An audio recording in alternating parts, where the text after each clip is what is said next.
ரஷ்யால வந்துட்டு இப்போ எந்த ஒரு ஸ்டூடெண்ட்டா இருக்கட்டும், நீங்க வந்து என்ன கோர்ஸ்‌க்கு வந்தாலும் சரி, பிஹெச்டியோ, ஆ மாஸ்டர்ஸோ, பேச்சுலர்ஸோ இல்ல வந்து ஒரு ரஷ்யன் லாங்குவேஜ் புரோகிராம்க்கு வந்தாலுமே சரி, நீங்க எந்த கோர்ஸ்‌க்கு வந்திருந்தாலும் உங்களுக்கு வந்து இனிஷியலா 3 மாச விசா தான் குடுப்பாங்க. ஸோ ஒன்ஸ் நீங்க ரஷ்யால லேண்ட் ஆனதுக்கப்புறம் உங்க யுனிவர்சிட்டி போயிட்டு, அந்த யுனிவர்சிட்டில வந்து உங்களோட பாஸ்போர்ட் டிரான்ஸ்லேஷன், உங்களுடைய இன்சூரன்ஸ் கார்டு, அதுக்கப்புறமேட்டு வந்து உங்களோட மெடிக்கல் செக்கப். ஒன்ஸ் நீங்க ரஷ்யால இறங்குனதுக்கப்புறம் ஒரு மெடிக்கல் டெஸ்ட் பண்ணணும். ஸோ இந்த டாக்குமெண்ட்ஸ் எல்லாம் நீங்க குடுத்து, முன்னாடி வந்து இதெல்லாம் வந்து ஸ்டாண்டர்டா நடந்துட்டு இருந்த ப்ராசஸ் முன்னாடி. நீங்க ஜஸ்ட் வந்து சப்மிட் பண்ணீங்கன்னா, உங்களோட விசா எக்ஸ்டென்ஷனுக்கு யுனிவர்சிட்டி ப்ராசஸ் பண்ணும்.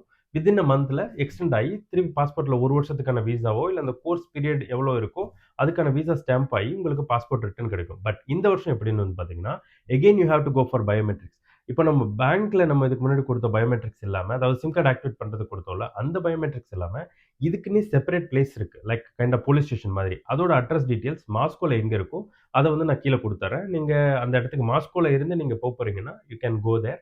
அண்ட் தென் அங்க போயிட்டு நீங்க உங்க ஃபிங்கர் பிரிண்ட்ஸ் குடுக்கலாம். அதுக்கு நீங்க மெடிக்கல் டெஸ்ட் எடுக்கணும். ஸோ அந்த மெடிக்கல் டெஸ்ட் வந்து உங்க விசா எக்ஸ்டென்ஷனுக்கு இது எல்லாத்துக்குமே அந்த மெடிக்கல் டெஸ்ட் போடணும். ஸோ அதுவுமே வந்து பார்த்தீங்கன்னா, மாஸ்கோல எங்க இருக்குன்னு சொல்லிட்டு அதோட அட்ரஸ் டீட்டெயில்ஸும் நான் என்னோட டிஸ்கிரிப்ஷன்ல குடுத்துர்றேன். நீங்க மாஸ்கோல இருந்தீங்கன்னா, இத நீங்க யூஸ் பண்ணிக்கங்க. ஆக்சுவலி எனக்கு மத்த சிட்டீஸ்ல தெரியாது. மத்த சிட்டீஸ்ல வந்து இந்த மாரி ஸ்பெசிஃபிக்கான ஏரியா எங்க இருக்குன்னு எனக்கு தெரியாது. மேபி அந்த ஸ்டூடண்ட்ஸ் அங்க படிக்கிற சீனியர்ஸ்‌க்கு தெரிஞ்சிருக்க வாய்ப்பு இருக்கு. நீங்க அவங்கள்ட்ட கேளுங்க. இல்ல யுனிவர்சிட்டில கேளுங்க. அவங்க வந்து உங்களுக்கு வந்து ஃபர்தரா கைட் பண்ணுவாங்க. நீங்க எந்த இடத்துல போய் மெடிக்கல் டெஸ்ட் எடுக்கணும், எந்த இடத்துல போயிட்டு நீங்க பயோமெட்ரிக்ஸ் குடுக்கணும் அப்படின்னு சொல்லிட்டு. ஸோ இந்த மெடிக்கல் டெஸ்ட் எடுத்துட்டு, இந்த மெடிக்கல் டெஸ்ட் எடுத்து இது வந்து பார்த்தீங்கன்னா, உங்களுக்கு வந்து ஒரு 6 டூ 7 நாள் எடுக்கும் ரிசல்ட் வர்றதுக்கு. அண்ட் தென் இந்த மெடிக்கல் டெஸ்ட்டோட எடுத்துட்டு போயிட்டு போலீஸ் ஸ்டேஷன்ல ஃபிங்கர் பிரிண்ட் குடுத்தீங்கன்னா, அது வர்றதுக்கு ஒரு 3 நாள் எடுக்கும்.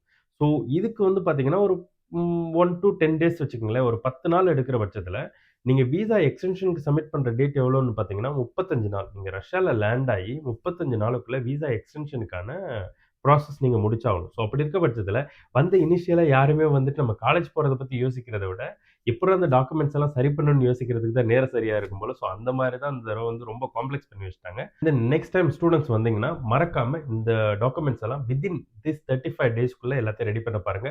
அலட்சியமா இருக்காதீங்க. வந்துட்டு நல்லா ரெஸ்ட் எடுக்கிறேன், இல்ல தூங்குறேன் அந்த மாரிலாம் இருக்காம, வந்து ஒரு 10, 15 நாளுக்குள்ள அந்த டாக்குமெண்ட்ஸ் எல்லாம் முடிச்சுட்டீங்கன்னா, நீங்க கொஞ்சம் ஃபுல் ஃப்ரீயா இருக்கலாம். இதுக்கப்புறம் ரஷ்யால.